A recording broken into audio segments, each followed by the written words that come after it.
I don't ever slow up, no I don't take shit. I got no love for the fakeness. If you wanna play tough and wanna hate this, I'll always show up. I don't ever slow up, no I don't take shit. I got no love for the fakeness. If you wanna play tough and wanna... You will hear a number of different recordings, and you will have to answer questions on what you hear. There will be time for you to read the instructions and questions, and you will have a chance to check your work. All the recordings will be played once only. The test is in 4 sections. At the end of the test, you will be given 10 minutes to transfer your answers to an answer sheet. Now turn to Section 1. Section 1. You will hear a conversation between a clerk at the inquiries desk of a transport company and a man who is asking for travel information. First, you have some time to look at questions 1 to 5.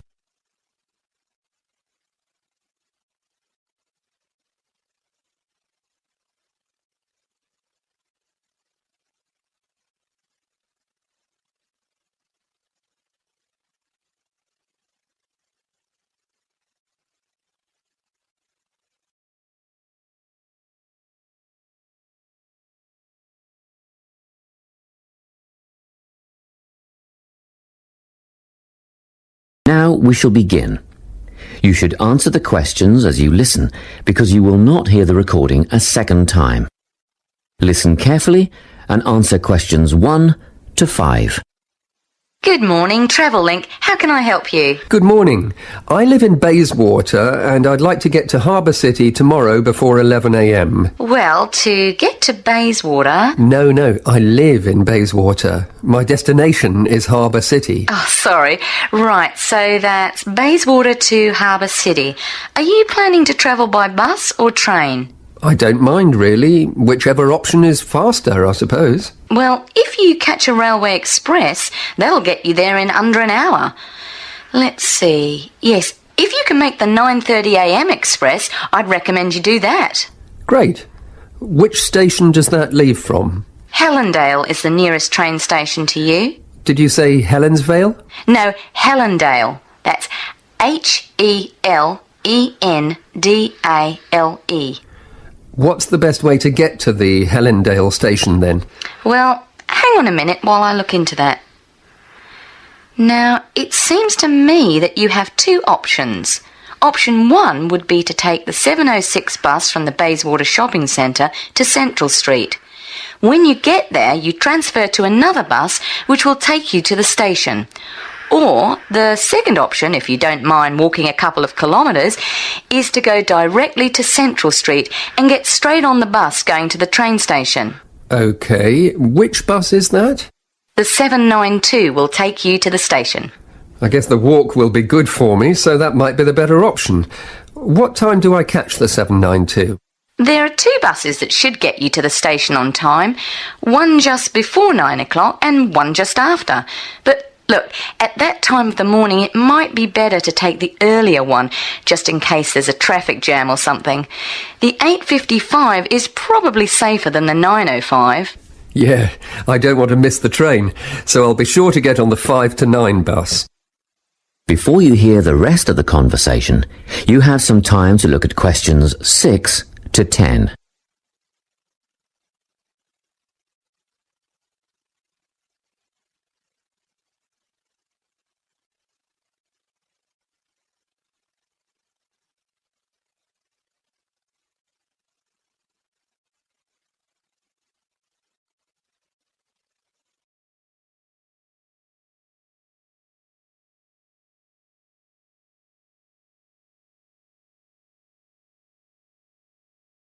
Now listen and answer questions 6 to 10. By the way, how much will I have to pay in fares? Well, you can get a ticket on the bus for $1.80 cash, and you'll need $10 each way for the train. Wait, do you have a Travellink card? No, but I can get one before tomorrow. OK, well that'll make it considerably cheaper then. The bus will cost $1.50 each way, and the train will be... The train to Harbour City will...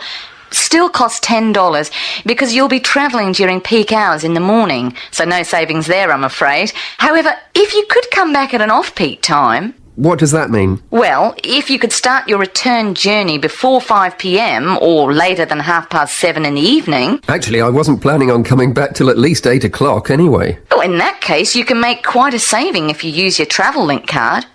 You did say you were planning to purchase one, didn't you? Yes, I'll pick one up later today. Good. That would mean your return train journey would only cost you $7.15 with your card. Thank you. Is there anything else I can help you with? Actually, there is. Do you know if I can use the travel link card on ferries? If you're thinking of the Harbour City ferries that go back and forth between the North and South Bank, those are the commuter ferries, then yes. A one-way trip costs $4.50, but with your card you'd make a 20% saving and only pay $3.55. So $3.55 for the commuter ferry. What about the tour boats? You mean the tourist ferries that go upriver on sightseeing tours? No, they only take cash or credit card. They're not part of the Travel Link company. Oh, I see. I don't suppose you know the cost of a tour? In actual fact, I do, because I took a friend on the trip upriver just last week. We decided on the afternoon tour, and that was $35 each, but I understand that you can do the whole day for $65. Thank you. You've been a great help. My pleasure. Enjoy your day out. That is the end of section 1. You now have half a minute to check your answers.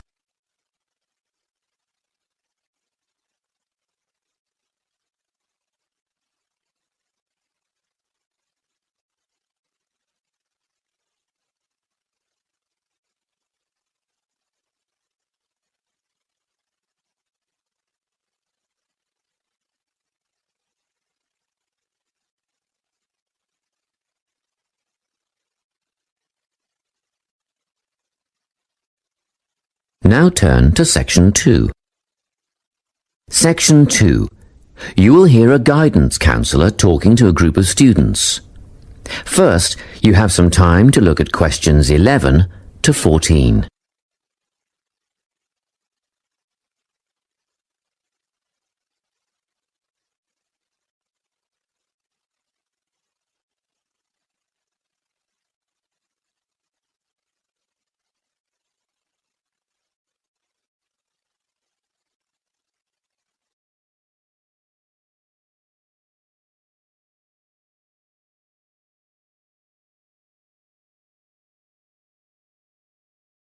Listen carefully and answer questions 11 to 14.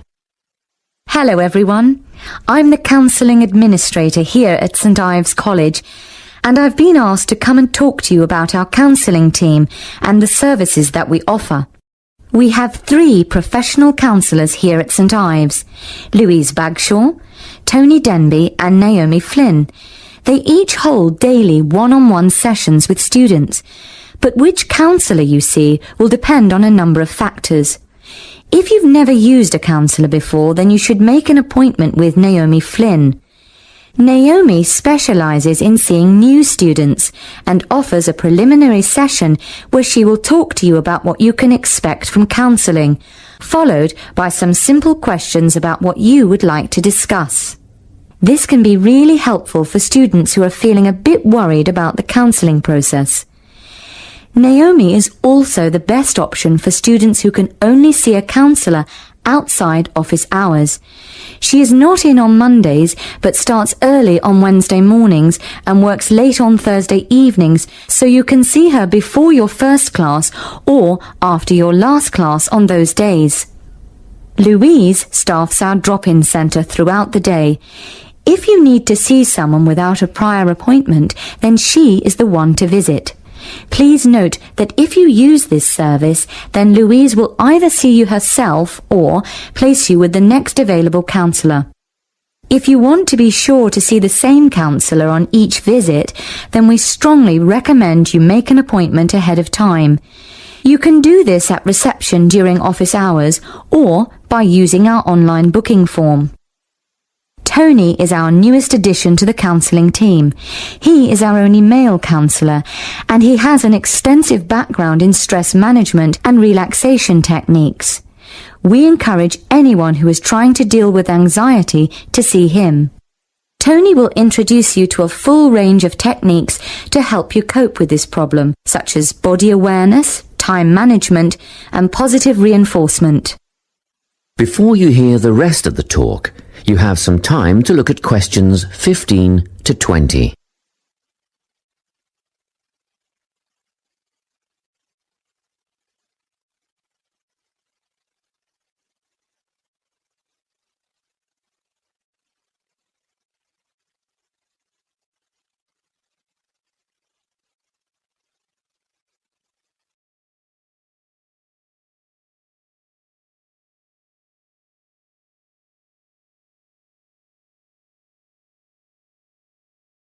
Now listen and answer questions 15 to 20. Each semester, the counselling team runs a number of small group workshops. These last for 2 hours and are free to all enrolled students. Our first workshop is called Adjusting. We've found that tertiary education can come as a big shock for some people. After the structured learning environment of school, it is easy to feel lost.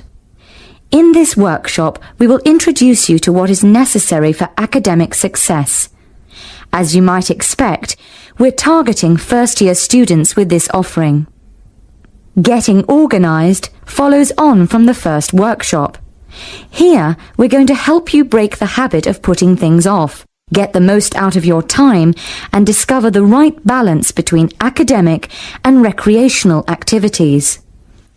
With Getting Organised, we're catering to a broader crowd, which includes all undergraduates and postgraduates.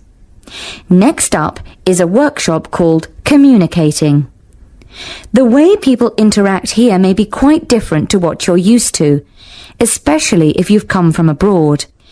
We'll cover an area that many foreign students struggle with: how to talk with teachers and other staff. We'll cover all aspects of multicultural communication. International students tend to get a lot out of this class, so we particularly encourage you to come along. But I must say that sometimes students from a local background find it helpful too, so everyone is welcome. The anxiety workshop is held later on in the year and deals with something you will all be familiar with: the nerves and anxiety that come when exams are approaching. Many students go through their entire academic careers suffering like this, but you don't have to. Come to this workshop and we'll teach you all about relaxation and how to breathe properly, as well as meditation and other strategies to remain calm. We've tailored this workshop to anyone who is going to sit exams. Finally, we have the motivation workshop. The big topic here is how to stay on target and motivated during long-term research projects. This workshop is strictly for research students, as less advanced students already have several workshops catering to their needs. Well, that's it. Thanks for your time. If you have any questions or want more information about our services, do come and see us at the counselling service. That is the end of section 2. You now have half a minute to check your answers.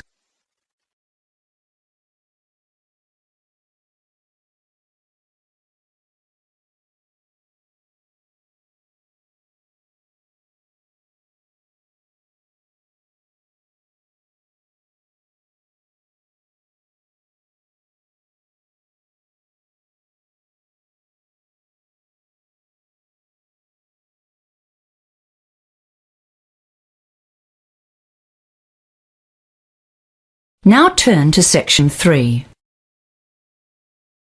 Section 3. You will hear a conversation between a student called Mark and his teacher, Professor Jones. First, you have some time to look at questions 21 to 25.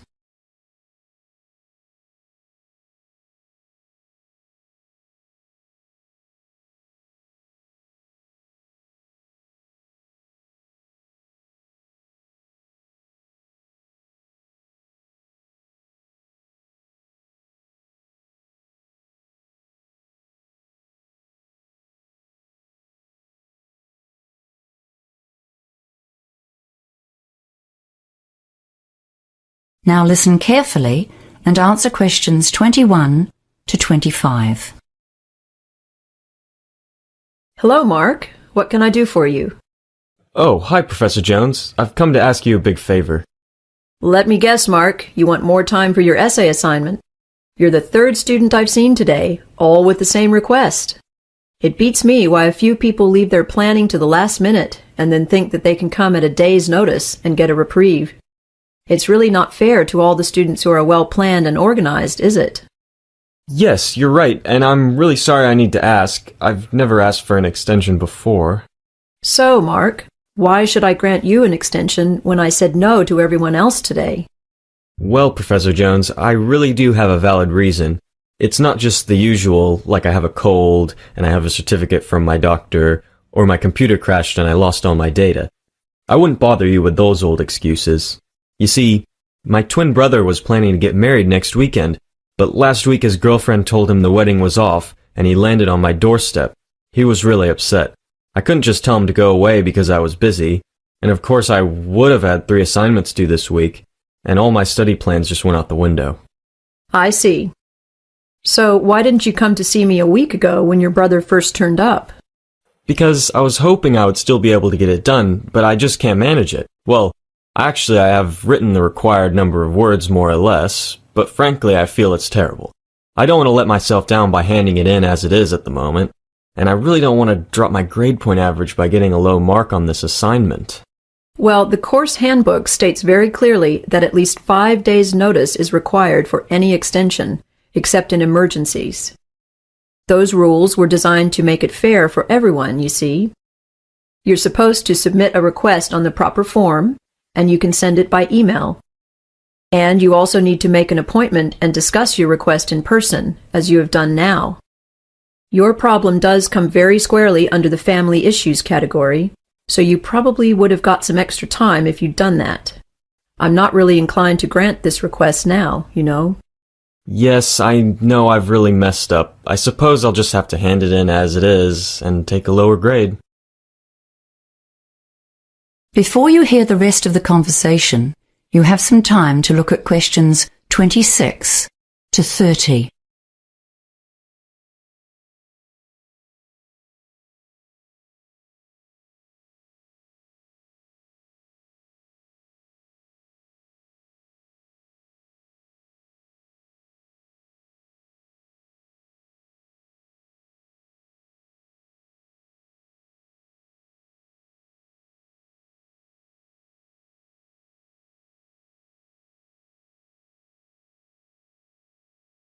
Now listen and answer questions 26 to 30. Well, at least you've made a start, which is more than can be said for your other colleagues today. Have you got what you've done so far? Come on, we'll look through it together, and I'll see if I can make a few suggestions for a quick fix. How about that? Oh, thank you. Yes, here it is on my laptop. Well, let's see. Let's start with the bibliography. Yes, you've consulted most of the sources I suggested, but you don't have any references of your own, and that was part of the task, wasn't it? You need at least 3 references of your own, see? Yes, I know. I did find one more. McDonald and Ferris, 2014. Okay, that's a good one. I suggest you look at their reference list too, and chase up a couple more from there. You should be able to find everything you need in the online library databases, especially LanguageLine. Yes, okay. So what about the essay structure and the argument? Are they okay, or am I barking up the wrong tree? Well, you just seem to jump straight into your first point here. I'm not sure where your essay is going. Where's the introduction? Oh, right. I always leave that till the end and write it after I've finished the rest of the essay. That way, it ties into what I've already written. Well, that's what we were taught in the study skills course anyway. Yes, and you're quite right. So tell me about your ideas. What's your main argument? Well, I'm not really sure. I think I understand the 3 opposing theories okay, but I don't really have a strong opinion about which one is correct. I was more thinking of explaining them all as clearly as I can, and then giving the evidence for each one. I don't think there's a clear-cut right or wrong. Well, That's my opinion anyway. Do we need to say that one is better than the other two? No, you don't. And what you are planning to do is often the best way to go about it. Well, I've been skimming through what you've written while we've been talking, and one thing you definitely must do before you submit this assignment is to edit it for grammar and spelling mistakes. There are a lot of errors here, just simple things that are easy to fix. But still, I can see you've done the basic work, and I do sympathize with your brother. It must be very difficult for him. So I'll give you 1 extra day on this essay. Oh, thank you, Professor Jones. Thank you. I'll hand it in before 5 p.m. on Wednesday, then. Yes, that's the final deadline. Goodbye now. That is the end of section 3. You now have half a minute to check your answers.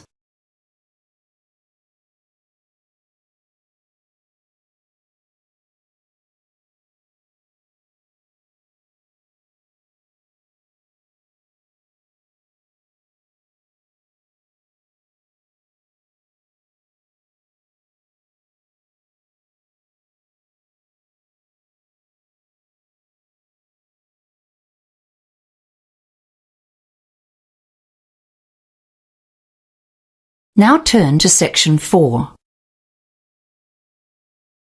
Section 4. You will hear a lecturer giving a talk on managing creativity in business. Now you have some time to look at questions 31 to 35.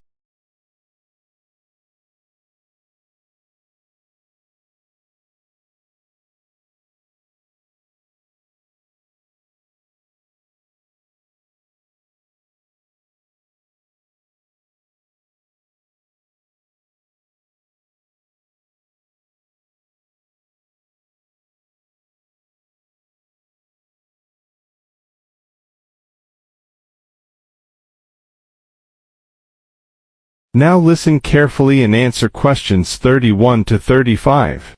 Hello, everyone. The topic of today's management lecture is managing creativity in your business. And believe me, this is one of the toughest tasks that any manager has to face.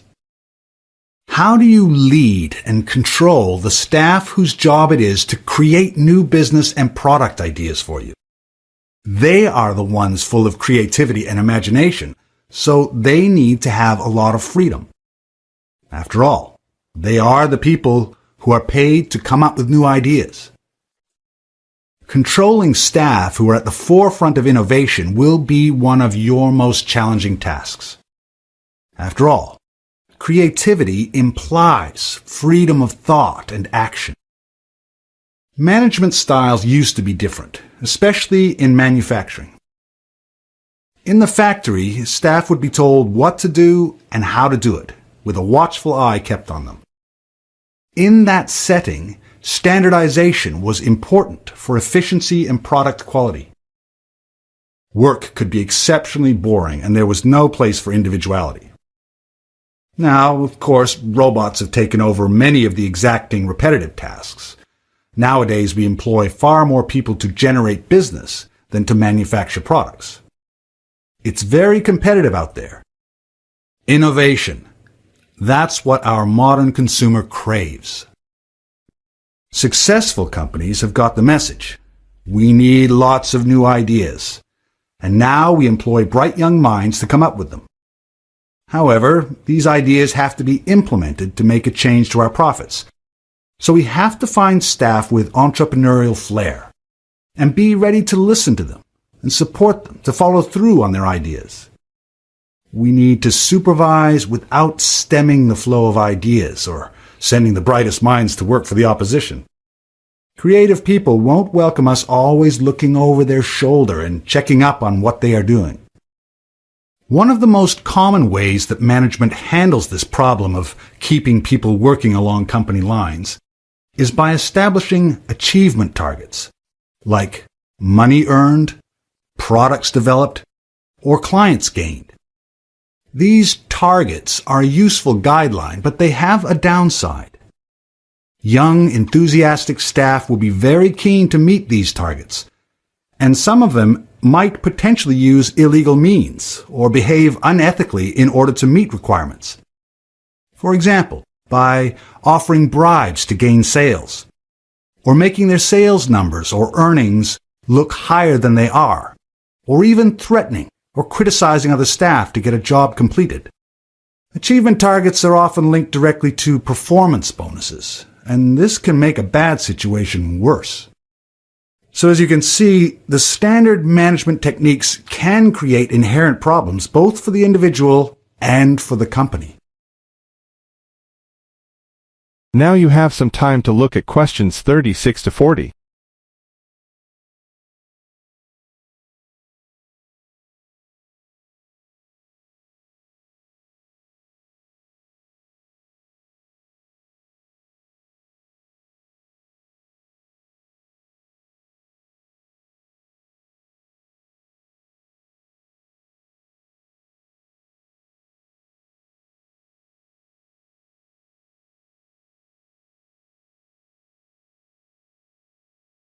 Now listen carefully and answer questions 36 to 40. More recent theorists suggest new tactics for managers. Robert Simons, writing in the Harvard Business Review, has added some new concepts to the thorny problem of encouraging creativity while maintaining a viable business. He suggests 3 control levers to assist in getting positive creative contributions from the workforce. Remember, this is the point. We want creativity, wild, vibrant creativity to compete in the marketplace. Yet we must be careful to keep people on track, sticking to our core business and maintaining the company's reputation. The first of his levers is getting the workers actively involved in the central ethos of the business. One of the most common ways to do this is to create a mission statement. But along with that, many businesses have some kind of motto, which summarizes their key idea. For example, the most durable tools in the world. Or perhaps, the customer comes first. Whatever it is, you'll want your bright minds to believe it and act on it.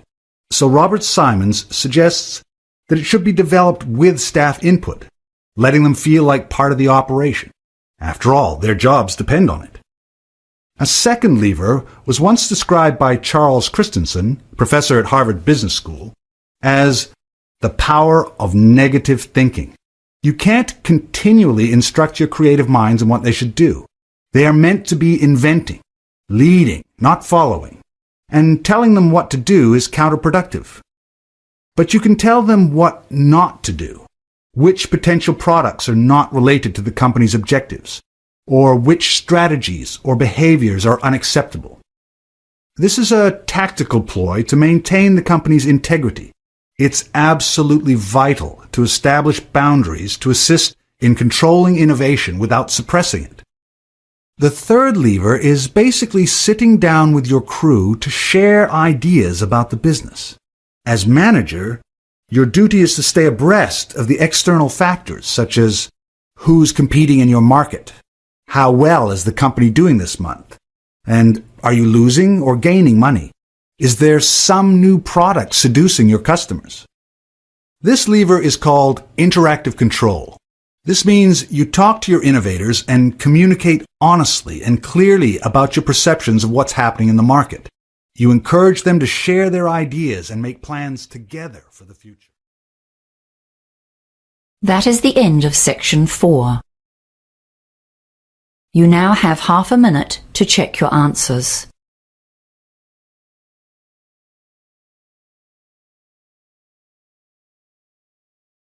I don't ever slow up, no I don't take shit. I got no love for the fakeness. If you wanna play tough and wanna hate this, I'll always show up. I don't ever slow up, no I don't take shit. I got no love for the fakeness. If you wanna play tough and wanna hate this, I'll always show up and make a statement. I don't ever slow up, no I don't take shit. I got no love for the fakeness. If you wanna play tough and wanna hate this, I'll always show up and make a statement. Everything I do so instinctive and so passionate. Every word I move so descriptive like an adjective. I got a vendetta against people who patented being negative when you should be getting after it. I got facts over tracks, isn't that? Spitting slow, spitting fast, I could roast, I could gas. Think I'm okay at last, but I don't know if that can erase all the past. And the pettiness, a reflection of the emptiness. Hilarious, you think you're worth my time, you're delirious. Mysterious, because you hide behind a fake exterior. Inferior, you know I'll always be a bit superior. Get off of me, this ain't no humble brag. I want you to hear words, you can say them back. I want you to feel free from the chains at last, and to believe in what you got, it was built to last, yeah. Now that I've been put through hell, I never got anyone's help, I had to do it all myself. I don't ever slow up, no I don't take shit.